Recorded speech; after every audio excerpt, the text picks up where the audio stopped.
দেখা যদি নাই দেবে ওহ নিরুদয়, তবে কেন আশা দিয়ে ভরালে হৃদয়।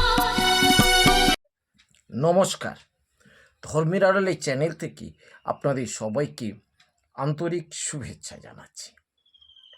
আজকের ভিডিওটা শুরু করার আগে আপনাদেরকে বলবো যে ভিডিওটা খুবই বিতর্কিত ভিডিও, এ নিয়ে বিতর্ক আছে। ভিডিওটা হলো যে বাবা মা মারা যাওয়ার পরে যে ছেলেরা মস্তক মুন্ডন করে, এই মস্তক মুন্ডনের সঠিক ব্যাখ্যাটা কি, কেন মস্তক মুন্ডন করে। কেউ বা বলে এটা প্রয়োজন আছে, কেউ বা বলে এর প্রয়োজন নেই। আবার অনেকে শাস্ত্র ধরে দেখিয়ে দেন যে শাস্ত্রগুলো মানুষ তৈরি করেছে, ইতিহাসের প্রেক্ষাপট নিয়ে তৈরি হয়নি, যুক্তি বা তর্ক নিয়ে তৈরি হয়নি, মানুষ তাদের স্বার্থে তৈরি করেছে, সেগুলো সামনে তুলে ধরি। যাই হোক, এই বিষয়টা বিতর্কিত, তাই আমার মনে হয় এই বিষয়টা আপনাদের সামনে তুলে ধরা প্রয়োজন। ভিডিওটা পুরো দেখুন এবং আমার চ্যানেলটা সাবস্ক্রাইব করুন।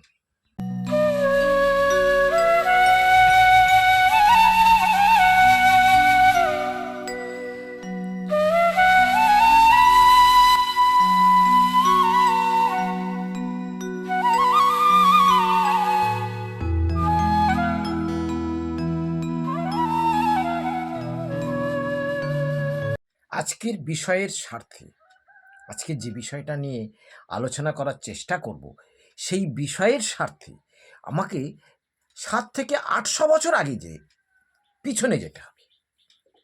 7 থেকে 800 বছর আগে ভারতবর্ষ ছিল গ্রাম ভিত্তিক। ভারতবর্ষের কেমন অবস্থাটা ছিল আপনি একটু ভাবনা চিন্তা করুন, বুঝতে পারবেন। প্রত্যন্ত গ্রাম, একটা গ্রামে কয়েকটা পাড়া, এখানে 5 ঘর, ওখানে 10 ঘর, ওখানে 7 ঘর, আর এক জায়গায় 2 ঘর, 1 ঘর, এইভাবে বিচ্ছিন্ন জনবসতি। আমি আপনাদের সেই দৃশ্যটা মনে করাতে পারছি, আশা করছি। ভেবে দেখুন, এই রকমই ছিল। আবার একটু ভেবে দেখুন তো, তখন কি বাজার ছিল? এখন যে বাজার আছে, যেখানে আমরা বাজারঘাট করি, তখন কি সেরকম ছিল? অনেকে বলবেন হ্যাঁ ছিল। ঠিক আছে, চলুন যাই, সেই বাজারেই যাই। বাজারে কি কি দোকান ছিল? বেশি কিছু ছিল না। এক বস্ত্র কাপড় দোকান, আর এক দোকানে কি মুদিখানা, তেল নুন ঝাল, আর সবজি, মাছ, চাল, এগুলো সব যে যার বাড়িতে হতো। আচ্ছা, ওই বাজারে কোথাও কি সেলুন দোকান দেখতে পাচ্ছেন? না, দেখতে পাবেন না। কারণ তখন যে নাপিতগুলো ছিল, তারা কেউ বাজারে বসতো না, তারা বাড়িতে বাড়িতে গিয়ে চুল কাটত। তাদের চুল কাটার প্রযুক্তিটা কি ছিল,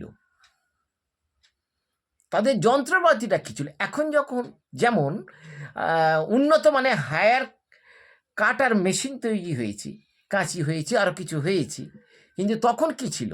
ইতিহাস কি বলে? তখন লোহার পাতলা পাতকে ধারালো করে খুর তৈরি করে, যে খুর এখন আছে, খুর তৈরি করে চুল দাড়ি কাটার ব্যবস্থা করা হতো।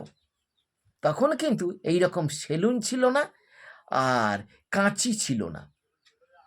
চুল দাড়ি শেপ বলতে পুরোটা কেটে দেওয়া ছিল। চুল কাটা যে একটা শিল্প, হেয়ার কাটিং যে একটা শিল্প, সেটা কিন্তু তখন আবিষ্কার হয়নি। কিন্তু অনেক আগে থেকে বাবা মায়ের শ্রাদ্ধ প্রচলন হয়ে আসছে।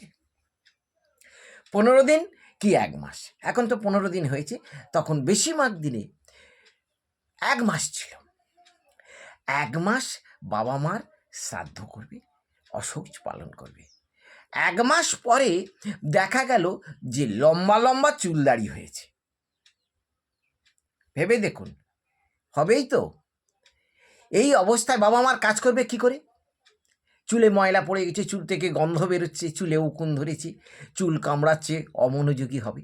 দাও বাবা মার কাজ একটা পবিত্র কাজ, শ্রাদ্ধ শান্তি পূজা অর্চনা ইত্যাদি পবিত্র কাজ, তো তাহলে তার আগের দিন ডেকে নাপিতকে ডেকে মস্তকটা মুন্ডন করে দাও। শুদ্ধতার প্রয়োজনে এটা হচ্ছে, শুদ্ধতার প্রয়োজনে মস্তকটা মুন্ডন করা হচ্ছে। দেশ শ্রাদ্ধ সেই প্রচলন এখনো চলে আসছে। ভেবে রাখবেন, তখন কিন্তু কাঁচি হয় না আর উন্নত মানে হেয়ার কাটার কোনো ব্যবস্থা নেই। এখনকার যেমন সেলুন আছে, তখন সব কিছুই ছিল না, শুধু একটা খুর আবিষ্কার হয়েছিল যা দিয়ে মস্তকটা সম্পূর্ণ মুন্ডন করা যায়, দাড়িগুলো সম্পূর্ণ ফেলে দেওয়া যায়। কোনো রকম শিল্পময় চুল কাটার ব্যবস্থা ছিল না। দাও চুল টুল কেটে দাও, বাবা মার কাজ করবে, শুদ্ধ পরিষ্কার হয়ে চুল টুল কাটো। শুদ্ধতার কারণে মস্তকটা মুন্ডন করা হয়েছে।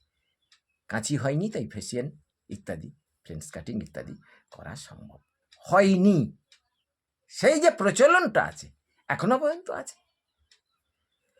আপনি প্রশ্ন করতে পারেন যে না, তুমি যা বলছো ভুল বলছো, এটা শাস্ত্রসম্মত।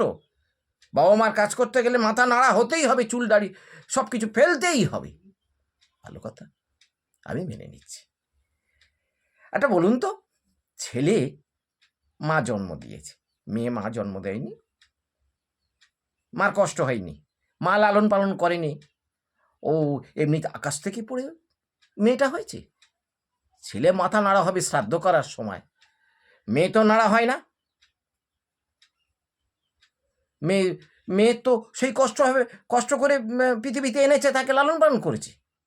তাহলে মার বা বাবার শ্রাদ্ধে মেয়ে কেন নাড়া হবে না?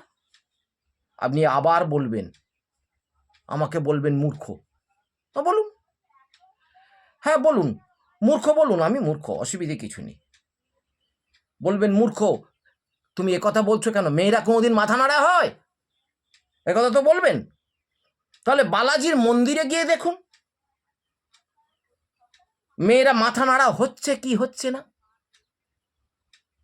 শ্রাদ্ধ করতে গেলে যদি ছেলেদের মস্তক মুন্ডন করতে হয়, মেয়েদের মাথা নাড়া হবে না কেন? নাও আই রিপিট এগেইন, আপনারা বলবেন যে মেয়েরা কেন নাড়া হবে, মেয়েদের নাড়া হতে নেই। তাহলে বালাজির মন্দিরে কি হচ্ছে? মাথা নাড়া হচ্ছে না।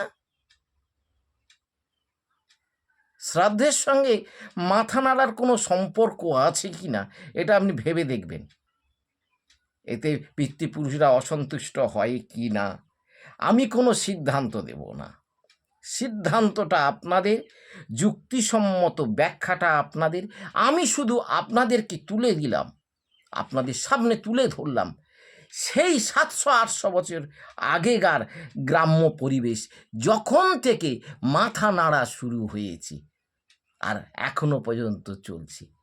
আমরা ধরে নিয়েছি কি শ্রাদ্ধ মানে মাথা নাড়া হতে হবে, তা না হলে হবে না। উত্তরটা আপনি দেবেন, শ্রাদ্ধের সঙ্গে মাথা নাড়া কোনো সম্পর্ক আছে কি না। দেখা যদি নাই দেবে